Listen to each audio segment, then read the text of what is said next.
रत्नागिरीतील सुप्रसिद्ध श्रीराम मंदिरात शनिवारी दिनांक 11 जानेवारी 2025 रोजी ज्येष्ठ बंधू भगिनींची सभा संपन्न झाली। यावेळी रत्नागिरीचे जिल्हा पोलीस अधीक्षक श्री धनंजय कुलकर्णी यांनी सायबर क्राईम पासून ज्येष्ठ बंधू भगिनींचा बचाव कसा करावा याचे मार्गदर्शन केले। त्यांनी खेळीमेळीच्या वातावरणात आणि प्रत्यक्ष घडलेल्या घटनांची उदाहरणे देऊन सारे स्पष्ट केले आणि ज्येष्ठ मंडळींना मोलाचे सल्ले देखील दिले। आज श्रीराम मंदिर रत्नागिरी यांच्यावरील 3 उपक्रमांचं उद्घाटन केलं आहे। ज्येष्ठ नागरिक यांच्यासाठी एक कुठेतरी व्यासपीठ असावं म्हणून ज्येष्ठ नागरिक कट्टा, त्याचबरोबर भजन महासंघ, श्रीराम भजन महासंघ असा सुद्धा एक उपक्रम या ठिकाणी याचं उद्घाटन झालेलं आहे।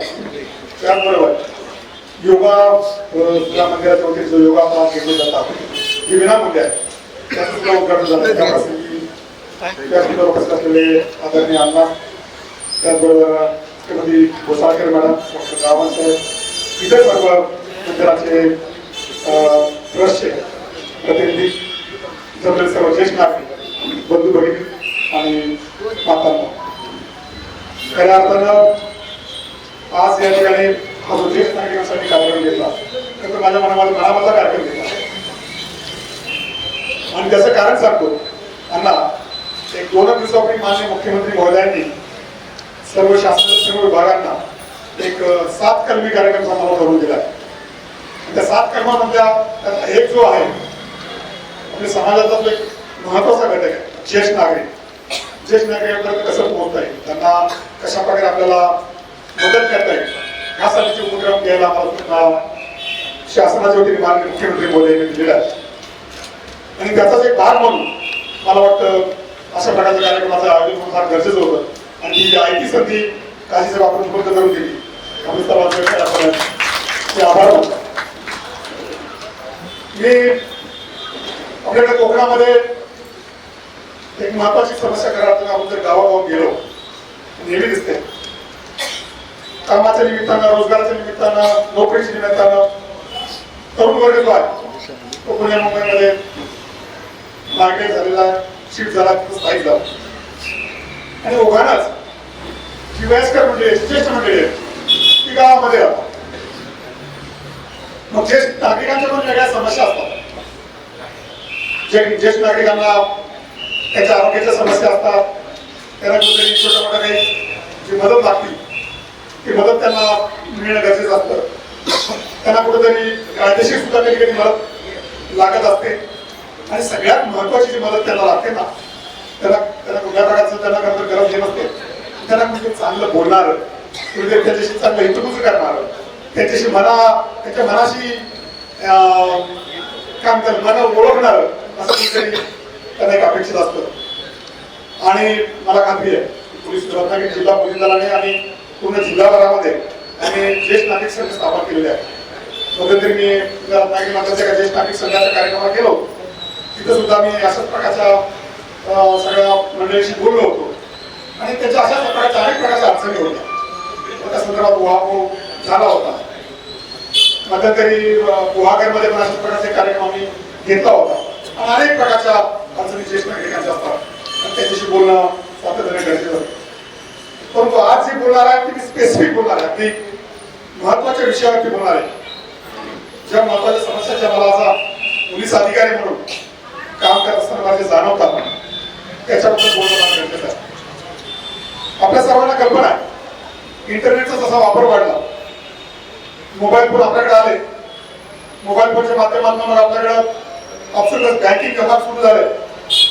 बँकिंग व्यवहारामध्ये वेगवेगळ्या प्रकारचे ऍप्लिकेशन, काही ठिकाणी बँकांचे जे ऍप्लिकेशन असतात त्याच्या माध्यमातून बँकिंगचे व्यवहार होतात, काही ठिकाणी जे सोशल मीडियाचे अकाउंट आहेत, जरी ज्येष्ठ मंडळी असली तरी दोघांनी व्हॉट्सअप वापरतो, व्हॉट्सअप वापरतो, प्रत्येक जण व्हॉट्सअप त्या ठिकाणी प्रत्येक जण वापरतो। काही मंडळी फेसबुक सुद्धा वापरत असतील, वापरतात फेसबुक नाही मोबाईल चांगली गोष्ट आहे, फेसबुक नाही आपल्याला चांगली गोष्ट आहे। काही लोक इंस्टाग्राम वापरत असतील, युट्यूब मात्र सगळे बघत असतील, बरोबर आहे, बरोबर। तर हे मला त्या माध्यमांपासून दूर राहा असं म्हणायचं नाही, या तंत्रज्ञानापासून दूर राहा असंही सांगायचं नाही किंवा अजिबातच तुम्ही त्याच्यामध्ये पडू नका, त्या फंदात पडू नका असंही बिलकुल सांगायचं नाही. परंतु त्यातले धोके जे आहेत ते ओळखणं गरजेचं आहे, काळाची गरज आहे. धोक्यांपासून वाचणं गरजेचं आहे आणि त्यासाठी मला वाटतं सर्वांनी एक मोहीम हाती घेतली पाहिजे. त्याचाच भाग म्हणून एक छोटी पुस्तिका आम्ही तयार केली, फार छोटी, म्हणजे तुम्ही वाचायला घ्या ना, एक दीड तासामध्ये संपेल, फार छोट आहे. कारण आतमध्ये जे आहेत सगळे चित्र आहे, चित्राच्या माध्यमात आम्ही समजून सांगितलं अशा प्रकारचे जे गुन्हे आहेत, आहे का नाही. त्यामुळे सगळ्यांना ही पुस्तिका दिलेली आहे. नसेल तर अजून तुम्ही पाठवून देऊ, काही अडचण नाही. ज्यांना कमी पडेल त्यांना एकदा राम मंदिराचं ठिकाणी देऊ, कारण आता ज्येष्ठ नागरिकाचं इथं व्यासपीठ आहेच आहे, त्या ठिकाणी चित्र आम्ही देऊ. तर त्या संदर्भात मला हे डायरेक्टली बोलायचं आहे, फार विस्तृत बोलणार नाही. एक 4 महत्वाच्या समस्या ज्या आहेत त्या मला त्याच्यावरती बोलायचं आहे.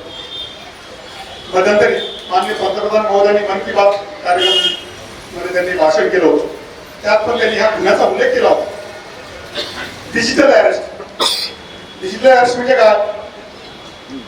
म्हणजे तुम्हाला कुठेतरी व्हॉट्सअपवरती कॉल येणार, तुम्हाला कुठेतरी फोन येणार की तुमच्या आधार कार्डचा गैरवापर केला आणि तुमच्या नावाने कुठेतरी ड्रग्सचं पॅकेट कुठेतरी पाठवलंय आणि तुम्हाला मी अटक करतो.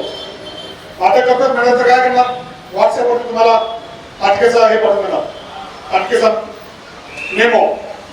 तर माझ्या सेंट्रल ब्युरो ऑफ इन्व्हेस्टिगेशन, इकडं याची मुद्रा, सीबीआयचा लोगो, इकडे पोलिसचा लोगो, मध्ये सेंट्रल ब्युरो ऑफ इन्व्हेस्टिगेशन, खाली मोठ्या अधिकाऱ्यांच्या नावाने सह्या आणि युअर अंडर अरेस्ट अशा टाईपचं तुम्हाला पाठवून देईल. अशा घटना झाल्या. रत्नागिरीमध्ये झालेली घटना आहे, मी तुम्हाला सांगणार आहे. त्या घटनेबद्दल सुद्धा बोलणार आहे आणि ती सुद्धा ज्येष्ठ नागरिकांसंदर्भात झालेली घटना आहे म्हणून बोलणार आहे. कसं केलं जाईल? त्यानंतर तुम्हाला सांगितलं जाईल की आता तुम्हाला टेलिफोनवरती व्हिडिओ कॉलवरती तुम्हाला पोलीस स्टेशनमधून पोलीस अधिकारी बोलणार आहेत. तर ते काय करतील? पोलीस अधिकाऱ्याचा अर्धाच भाग दाखवतील, त्याला दिसणार नाही. त्याच्यामध्ये दाखवताना असा अर्धा भाग दाखवतो, त्याला दिसणार नाही. तुम्हाला पोलीस आहेत, इकडे धनंजय कुलकर्णीच्या नावाने नेम प्लेट तुम्हाला दिसेल, इकडे काहीतरी पोलीसही लोगो दिसेल. समोरच्या परत पोलीस अधिकारी कुठेतरी पोलीस स्टेशन आहे, कुठेतरी मुंबईच्या एखाद्या पोलीस स्टेशनचं नाव घेतील, मरीन ड्राईव्ह किंवा कुठेतरी कुर्ला पोलीस स्टेशन असं काहीतरी नाव घेतील, तिथे केस दाखल आहे. आणि मग असं बोलायला लागतील आणि हे सांगतील, बजावून सांगतील, याद राखा, हे जर तुम्ही दुसऱ्या कोणाला सांगितलं त्यांना पण अटक करतो. तर बरंच आपल्याकडे असतं ना की आपल्याकडे असं काही घटना झाली तर आपण काय करतो? आपल्या नातेवाईकांना सांगतो, आपल्या मुलांना सांगतो, आपल्या कुठेतरी भावाला सांगतो, त्यांना घालून टाकतात. थोडक्यात आपल्या सायकोलॉजीचा पूर्णपणे अभ्यास करून अशा प्रकारचे गुन्हे केले जातात. त्याचं कारण सांगतो मी. कित्येकदा आम्ही खरे पोलीस अधिकारी मध्ये गेलो ना, काजी सर आम्हाला विचारतो आय कार्ड कुठे, खोट्यावर विचारत नाही, त्यांना कुठे विचारणार नाही. अशा प्रकारे घालून टाकणार आणि त्यांना सांगणार याच्यातून जर तुमची सुटका करायची असेल तर तुम्हाला काही नाही, पैसे लगेच टाकायला सांगणार, पैसे डिपॉझिट करा, तुमचं सिक्युरिटी डिपॉझिट करा, म्हणून पैसे आमच्या बँक अकाउंटवरती टाकून द्या. अशा प्रकारे बँक अकाउंटवरती पैसे टाकण्यासाठी सांगून देतात आणि त्यांच्या बँक अकाउंटचे अकाउंट लाखो रुपये त्याच्यामध्ये खाली करतात. त्याच्यामध्ये काय होतं? जे ज्येष्ठ नागरिक तेच का बळी ठरतात? त्याचं कारण असं आहे, एकतर वयानुसार जे तंत्रज्ञान जे आहे, आजूबाजूला काय घटना घडतात त्याच्याबद्दल माहिती नसते. बातम्यांमध्ये पण आपण एवढं काही डोळ्याला थोडंसं कमी झाल्यामुळं दररोज न्यूजपेपरवर काय वाचत नाही, वर्तमानपत्रही वाचत नाही, टीव्हीच्या बातम्याही फार बघत नाही. त्यामुळे आजूबाजूला काय घटना घडतात, काय गुन्हे घडतात याच्याबद्दल काही माहिती नसते. त्यामुळे अशा प्रकारचे गुन्ह्यांना बळी पडण्याचं प्रमाण जे आहे, दुर्दैवानं ज्येष्ठ नागरिक असतात, वयस्कर मंडळी असतात, ही खरी गोष्ट आहे. कालच पुन्हा मोठा काढायचं आहे, पुण्यामध्ये बातमी बघा, तुम्ही गुगलला सर्च करा. एका ज्येष्ठ नागरिकाला तब्बल पुण्यामध्ये 11.5 कोटीला फसवलं केवळ डिजिटल, 11.5 कोटी. आयुष्यभराची सगळी कमाई, 2 मुलीची लग्न, नुकताच रिटायर झालेला अधिकारी, 2 मुलीची लग्न होणे बाकी आहेत, पूर्ण 11.5 कोटी त्याच्या अकाउंटमधून नापास केले गेले. एवढंच नाही, त्याला सांगितलं तुझे पैसे संपलेत ना, तुझे नात्याकडे घ्या. तर हे जे ग्रस्त आहे ते पुण्यावरनं चेन्नईला गेले प्लेननी, डिजिटल अरेस्टच्या माध्यमातून, फोन चालू, व्हिडिओ कॉल चालू, तुम्ही अटक करा. तिथे गेलो, तिथे बहिणीला सांगितले तुझी जी एफडी आहे ती मोड, मला कधी अर्जंट कामासाठी पैसे पाहिजेत. त्याची बहीण जरा सजग होती, जरा सतर्क होती. त्यांनी सांगितलं कशासाठी पाहिजे तुला. त्यांनी सांगितलं मला अशा प्रकारच्या पोलिसांचा हे आहे आणि मला ते पोचव. त्या बहिणी कुठेतरी वाचलं होतं की अशा प्रकारचे गुन्हे घडतायत. मग तिने लगेच त्याची माहिती घेतली, तिचं सगळं फोनचं रेकॉर्ड बघितलं, व्हॉट्सअपचं रेकॉर्ड बघितलं आणि त्याच्या लक्षात आलं हे काहीतरी गुन्ह्याचा प्रकार आहे. तात्काळ सायबर पोलीस स्टेशनला तोपर्यंत 11.5 कोटी गेले होते. आपल्याकडे झालेली घटना मी सांगतो. 4 महिन्यापूर्वी रत्नागिरी ग्रामीण पोलीस स्टेशनच्या सर्वांना कल्पना आहे, बरोबर आहे ना. शहराचे थोडंसं बाहेर आहे, करवांचेवाडी भागामध्ये, आणि त्या भागामध्ये पोलीस स्टेशन तिथून 200 मीटर अंतरावरती मोजून, तर तुम्ही पोलिसच्या गेट पासून टेप टाकून मोजू ना काही साहेब, 200 मीटर अंतर भरेल एवढ्या अंतरावरती एक वयस्कर गृहस्थ राहतात. चांगल्या मल्टीनॅशनल कंपनीमधून रिटायर झालेले, ते पण मॅनेजमेंटच्या पदावरती काम करणारे गृहस्थ त्या ठिकाणी राहतात. आणि त्यांना सुद्धा अशाच प्रकारचा एक फोन आला, अशाच प्रकारचा एक मेसेज आला, त्याला ते बळी पडले. त्यांना सुद्धा तब्बल 72 तास फोनवरती डिजिटल अरेस्ट. झोपायचं असलं तरी व्हिडिओ कॉल चालू घेऊन झोपायचं. बाथरूमला जायचं तर फोन बाहेर चालू घेऊन आतमध्ये बाथरूमला जायचं. तुम्हाला कुठं जायचं तर फोन चालू ठेवायचं, तुम्हाला सांगायचं नाही. तुम्ही आलं तर त्यांना दाखवायचं नाही काय चाललंय ते. अशा प्रकारे 72 तास त्या ग्रस्तांना डिजिटल अरेस्ट केलं गेलं. आणि त्यांना सांगण्यात आलं की तुम्ही जर पैसे केले नाहीत, भरले नाही, तर तुम्हाला तात्काळ अटक केली जाईल. त्या ग्रस्तांच्याकडे ऑनलाईन इंटरनेट बँकिंग नव्हतं, मोबाईल ऍप्लिकेशन नव्हते बँक ट्रान्सफर करायला. म्हणून त्यांना सांगितलं की तुम्ही बँकेत जाऊन पैसे भरा. तर हे जे गृहस्थ आहेत, हे जे तक्रारदार गरीब व्यक्ती आहेत, हे रत्नागिरी ग्रामीण पोलीस ठाण्याच्या समोरून 3 वेळा चालत गेले. बँकेमध्ये जाऊन तिथल्या स्लिपा भरून NEFT RTGS जे काय करायचं करून 16 लाख रुपये त्यांनी त्या ठिकाणी भरवलं. हा पण आपल्या रत्नागिरीत घडलेला. ही घडलेली घटना आहे. त्याचा तपास आम्ही 2 आरोपी अटक केले, हैदराबादचे आरोपी अटक केले. पण दुर्दैवाने काय होतं, आम्ही आरोपीची अटक करतो, या गुन्ह्यामध्ये अनेक लेयर्स असतात. तुम्ही म्हणाल साहेब ठीक आहे, तुम्हाला जर फोन नंबर मिळतात व्हॉट्सअपवरती, फोन नंबर लोकेशन काढतात ना, तुम्हाला काय आवड आहे. पत्रकार मंडळी आम्हाला विचारतील असं काय आवड आहे तुम्हाला, आहे का नाही. पण काय होतं दुर्दैवानं, हे जे आरोपी असतात ते फार शातील विचारांचे असतात. ते काय करतात, सिम कार्ड घ्यायचं खाली साहेब, झोपडपट्टीमधल्या कुठेतरी माणसाचं घ्यायचं, माणूस बेंगलोरचा राहणारा, त्याचं नावाने सिम कार्ड घ्यायचं, त्याला 10,000 रुपये दिले, त्याचं काम झालं. बँक अकाउंट तिसऱ्याच माणसाच्या नावाने काढायचं, त्याचे सगळे लॉग इन क्रेडेन्शियल्स, त्याचं डेबिट कार्ड आपल्याकडे घ्यायचं. म्हणजे उद्याचा मी जर पकडायला जाईल, तुम्हाला पकडेल, झोपडपट्टीतल्या माणसाला पकडेल, किंवा त्या उद्या एक गरीब कुणकरी मजूर आहे त्याला पकडेल. त्यामुळे मुख्य जो क्रिमिनल आहे, जो खऱ्या अर्थाने क्राईम करतो, बाजूला राहतो. त्याची खरं परिस्थिती आहे. त्यामुळे डिजिटल अरेस्ट ह्या प्रकारापासून आपल्या सर्वांना वाचलं पाहिजे. येणाऱ्या कोणत्याही कॉलला उत्तर देताना अजिबात घाबरायचं नाही. कोणी पोलीस अधिकारी म्हणून सांगेल त्याच्यावर बिलकुल घाबरायचं नाही.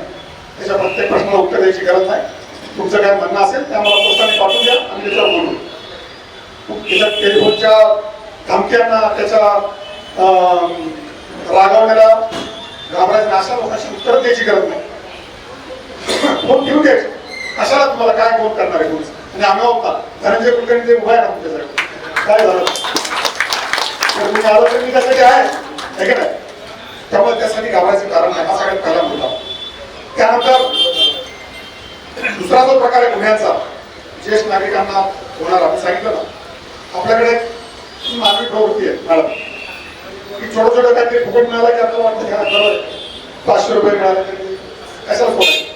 याच्यावर तुम्हाला मेसेज येईल 500 रुपयाचं तुम्हाला तुमच्या अकाउंटवरती जमा होणार आहे, त्याची लिंकवरती क्लिक करा, त्याच्यावर माहिती भरा आणि सगळे तुम्हाला 500 रुपये लगेच मिळतील. आपण म्हणतो काय बसल्या बसल्या तर करायचं, 500 रुपये क्लिक करतो, सगळी माहिती भरतो आणि तिकडनं फोन येतो, तुम्हाला 500 रुपये मिळाले, त्यासाठी OTP द्या. OTP द्यायचा का, OTP द्यायचा का कोणाला, OTP कोणाला द्यायची गरज नाही, ठीक आहे ना. बँका नेहमी सांगतात, फोन करून सांगतात 100 वेळा, तुम्हाला येत असं फोन बँकांचे. कुणी बँक अधिकारी कधी तुम्हाला OTP मागत नाही. OTP कधी तुम्हाला शेअर करायचं नाही. पोलीस अधिकाऱ्यांना मागितलं तरी द्यायचं नाही. इव्हन तुम्ही म्हणजे पुरुष मंडळी असाल, आपल्या पतीला पण देऊ नका. पत्नी तुम्ही असाल इकडे महिला मंडळी, तुमच्या पतीला पण देऊ नका. ह्या सगळ्या प्रकारे आपल्याला अशा प्रकारे याच्यामध्ये काम करावं लागेल, तर अशा प्रकारच्या गुन्ह्यांमधून आपण वाचू. अजून एक प्रकार जो गुन्ह्याचा आहे त्याच्या प्रकारचा जॉब फ्रॉड, म्हणजे घर बसल्या तुम्हाला 30,000 रुपये आम्ही तुम्हाला देऊ. असं जगात कुठलं काम आहे होतं? काम न घालता, काही न करता, झोपून राहून तुम्हाला घर बसल्या महिन्याला 30,000 रुपये असं कुठं काम आहे का जगात? आणि अशा प्रकारे तुम्हाला सांगणार की काय नाही, फक्त तुम्ही त्याला क्लिक करायचं, लाईक करायचं, सबस्क्राईब करायचं आणि तुम्हाला 30,000 रुपये येणार. अशा प्रकारच्या गुन्ह्यांमधनं खास करून महिला वर्गाला टार्गेट केलं जातं. कारण ते काय होतं, महिलावर्ग तिथे दुपार दिवस काही काम नसतं आणि इंस्टाग्रामवरती बसलेले असतात किंवा काहीतरी मेसेज येतो त्याचा क्लिक करतात. हो बँकेतून बोला. बरोबर, मला येतो मॅडम, मला दररोज सकाळी अशा प्रकारचा मेसेज येतो, टेलिकॉम अथॉरिटीशी बात कर रहे. त्याचं कारण असं आहे, आता इंटरनेटची फॅसिलिटी अशी प्रत्येक फोन करण्यासाठी कुठल्याही सिम कार्ड घ्यायची गरज भासत नाही. इंटरनेटवरती इंटरनेट कॉलिंग करू शकतो आपण. म्हणजे कुणीतरी दुबईत बसलेला माणूस असेल तो तुम्हाला कुठल्या सिम कार्ड न वापर तुम्हाला फोन करू शकतो. टेक्निकचा वापर करून त्याच्या प्रकारचे फोन केले जातात आणि त्याचा वापर करून अशा प्रकारे फसवणूक केली जातात. म्हणून जॉब फ्रॉड, जर तुम्हाला कोणी असं सांगत असेल की घर बसल्या काम करण्यासाठी तुम्हाला 30,000 रुपये देत आहेत, तर तुम्हाला फसवण्याची गरज तुम्हाला कुठेही सांगताय. खास करून महिला वर्गाला अशा प्रकारे फसवलं जातं. म्हणून अशा प्रकारच्या गुन्ह्यांपासून सुद्धा बचाव झाला पाहिजे आणि त्यासाठी आपल्याला शिकवणी झालं. आणि आपल्याकडे इथे ग्रामीण भागामध्ये, इथं रत्नागिरी ग्रामीण तालुक्यामध्ये, त्यानंतर चिपळूणमध्ये दररोज एक ना एक तरी असं आपल्याकडं दाखल होते मॅडम. दररोज त्याच्यामध्ये सगळ्याच वर्गाचे महिला आहे, तरुण वर्ग आहे, वयस्कर मंडळी आहे, कुणीतरी त्याच्यामध्ये बळी ठरत आहे. ही मात्र आपल्याकडे विदारक चित्र आहे. म्हणून याच्यावरती आम्ही एक वेढा उचललेला आहे. गुन्हा दाखल करून तपास करून आरोपींना शिक्षा होईल, परंतु त्याच्यामध्ये जोपर्यंत जनजागृती आपण करत नाही,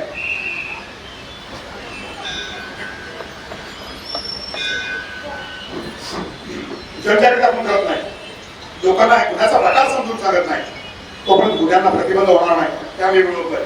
म्हणून अशा प्रकारच्या पुस्तिका आम्ही काढलेल्या आहेत, लोकांपर्यंत पोहोचतो. गावात आमच्या पोलीस अधिकारी जातात, ते लोकांना सांगतात, समजवतात कशा प्रकारचे गुन्हे आहेत, कशा प्रकारे आपल्याला त्याच्यापासून वाचलं पाहिजे, त्याच्याबद्दल आम्ही निश्चितपणे मार्गदर्शन करत होतो. तिसरा आणि महत्वाचा जो प्रकार आहे तो कदाचित वरिष्ठ मंडळी त्याच्यामध्ये फारसे सहभागी नाहीत, परंतु आपल्याकडे आपल्या जिल्ह्यामध्ये राजापूर तालुक्यामध्ये एक ज्येष्ठ नागरिक अशा गुन्ह्याला बळी पडला आहे. तो गुन्हा म्हणजे सेक्सटॉर्शन. आपल्याकडे डीपीवरती, व्हॉट्सअपच्या डीपीवरती जो फोटो असतो, अतिशय सुंदर एखादी महिला तरुणी त्याचा फोटो असतो, ती खरंच तरुणी असेल का? नाही ना.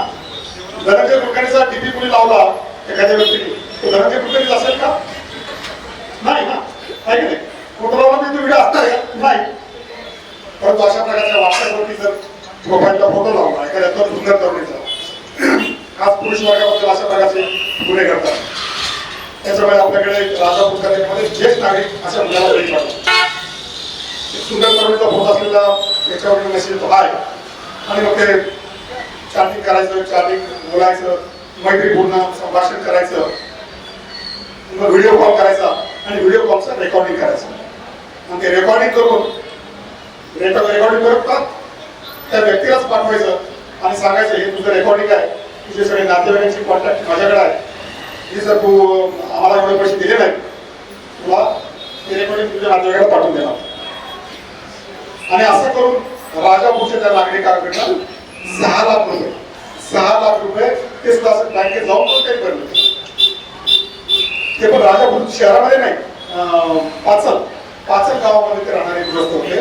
पाचल गावातला ग्रामीण भागातला एका ज्येष्ठ नागरिकाला, त्याला शेतकरी मनुष्य एकटाच घरामध्ये एकटेच राहत होते आणि त्यांनी असं जाऊन 5 लाख रुपये त्यांनी बँकेमध्ये जाऊन भरले आणि गुन्हेगारांच्या कशामध्ये घातले. सेक्सटॉर्शन पासून पण आपल्या सर्वांना बचाव झाला पाहिजे. त्यासाठी अशा प्रकारचे कुठल्याही प्रकारचे अनोळखी लोकांशी संभाषण करणं, चॅटिंग करणं, त्यांच्याशी बोलणं हे धोकादायक आहे. त्यांची संपर्क न ठेवणं आवड. अशा प्रकारचा मेसेज आला हाय, समोर सुंदर तऱ्हेचा फोटो दिसला लगेच ब्लॉक करा. तुला बोलायचंच नाही, कशाला बोलायचं, हे का नाही. हे सर्वांनी तत्व पाळलं पाहिजे, फार महत्वाचं आहे. मी याच्यातून अतिशय दुर्दैवी घटना आपल्याकडं अलोरे पोलीस स्टेशनच्या हद्दीमध्ये एक धनगरवाडी आहे, सह्याद्रीच्या भागामध्ये काही धनगरवाड्या आहेत. तिथे राहणारा एक तरुण मुलगा जो 11वी शिकला होता, तरी मजुरीचं काम करत होता, म्हणजे जॉब करत होता. अशाच माध्यमातून त्याला फोन आला आणि सुंदर तरुणीशी त्याचं बोलणं झालं आणि असं व्हिडिओ घेऊन त्याला ब्लॅकमेल केलं गेलं. सुरुवातीला 10,000 रुपये त्यांनी जीपेने त्या आरोपीला पाठवले. मग त्यांनी त्याचं समाधान झालं. अजून पुन्हा धमक्या चालू, व्हिडिओ तुझ्या नातेवाईकांना पाठवू, तुझे बदनामी करू, तुझं रेकॉर्ड खराब करू, तुझं कॅरेक्टर खराब करू, अशा प्रकारच्या धमक्या दिल्या. आणि त्यांनी मग मित्रांकडनं घेऊन पैसे 25,000 रुपये त्या आरोपीला पाठवले. कधी त्याच्याकडे 5,000 घे, त्याच्याकडे 10,000 रुपये घे, असे करून 25,000 रुपये त्यांनी त्या आरोपीला पाठवले. त्यांनी पण समाधान होत नव्हतं. शेवटी हा मुलगा जो आहे 11वी शिकलेला मुलगा, नुकताच तरुण 18-19 वर्षाचा असेल, तो मुलगा इतका कंटाळा, इतका वैतागला, गरीब घरचा होता, कुठल्याही प्रकारचं साधन नाही आणि रोज मजुरी करायची, हातावरचा पोट, अशा प्रकारची परिस्थिती होती. या सगळ्याला कंटाळा, दुसऱ्या दिवशी जंगलामध्ये जाऊन गळपासून आत्महत्या करून घेतली. आपल्याकडे झालेली घटना. त्यामुळं अशा प्रकारच्या घटनांमधनं याच्यामध्ये होणारा जे धोका आहे, याच्यामध्ये होणारं जे काही नुकसान आहे, फार मोठं आहे. समाजाचं होणारं नुकसान फार मोठं आहे. आणि मला वाटतं यासाठी आपल्याला सर्वांना एक मोठी स्टेप घ्यावी लागणार आहे. त्यासाठी जनजागृती करावी लागणार आहे. आम्ही पुष्कळ व्हिडिओ काढतो काही सर की जनजागृतीसाठी. युट्यूबचे आमचा व्हिडिओ आहे की OTP शेअर करू नका, किंवा तुमची वैयक्तिक माहिती कोणाला देऊ नका, आधार कार्डचे फोटो विशेष कोणाला पाठवू नका, हे की नाही. एखादी गोष्ट जिथं कुठं मला नेहमी कळतं आयुष्यामध्ये, जिथं कुठं काय फुकट मिळणार असेल ना, तिथं काहीतरी गडबड आहे. इथे नाही, इथं सगळ्यात इथे नाही, मंदिरात तिथं बडं होत नाही. म्हणून जिथं कुठं फुकट मिळून तुम्हाला जर असं बोर्ड असेल ना, इथं हे फुकट मिळतं, तिथं काहीतरी गडबड असणार. त्यामुळे अशा प्रकारच्या भूलथापांना बळी पडू नये, अशा प्रकारचं मला त्याच्यामध्ये आपल्या सर्वांना सांगायचं आहे. मी जास्त वेळ घेणार नाही, मी बाकी मंडळी याच्यामध्ये बोलणार आहे. आपले पुष्कळ गुन्ह्याचे प्रकार दररोज बदलत आहेत. मध्यंतरी आपल्या सर्वांना असेल ते मॅरेज ब्युरोचे होते. मॅरेज ब्युरोचा फ्रॉड होता, म्हणजे शादी.com वरती तरुण वर्गाला बसवण्याचे त्याच्यामध्ये उद्योग होते. अशा प्रकारच्या गुन्ह्यांमध्ये हे लोक नेहमी पुढचं पाऊल उचलणार आहे. म्हणून मला आपल्या सर्वांना कळकळीची विनंती करायची, आपण मोबाईल फोनचा वापर करताय, त्याचा वापर करायचाच आहे. सोशल मीडियाचा वापर करताय, वापर आपल्याला करावाच लागणार आहे. आपल्या आप्तसंस्थांशी बोलायचं आहे, आपल्या मित्रमंडळींशी बोलायचं आहे, त्याच्याशी बोलावंच लागणार आहे. ते आपण थांबणार नाही आहोत. परंतु हे करत असताना आपल्याला सावधगिरी मात्र आवर्जून आपल्याला पाहावी लागणार आहे. सावधगिरी आपल्या मनाशी आपल्या गुणगाठ बांधली पाहिजे. अशा प्रकारच्या अनोखी माणसाशी कधी बोलणार नाही, कधी त्याच्याशी संपर्क ठेवणार नाही, त्याच्या कधी भूलथापांना बळी पडणार नाही. अशा प्रकारचे गुणगाठ आपल्या सर्वांना बांधावे लागणार आहे. अशा प्रकारचं मला आव्हान आपल्या सर्वांना करायचं आहे. मी त्या ठिकाणी श्रीराम मंदिर ट्रस्टच्या ठिकाणी आभार मानतो की त्यांनी मला या ठिकाणी बोलवलं आणि या ठिकाणी मला बोलण्याची संधी दिली. धन्यवाद. जय हिंद, जय महाराष्ट्र.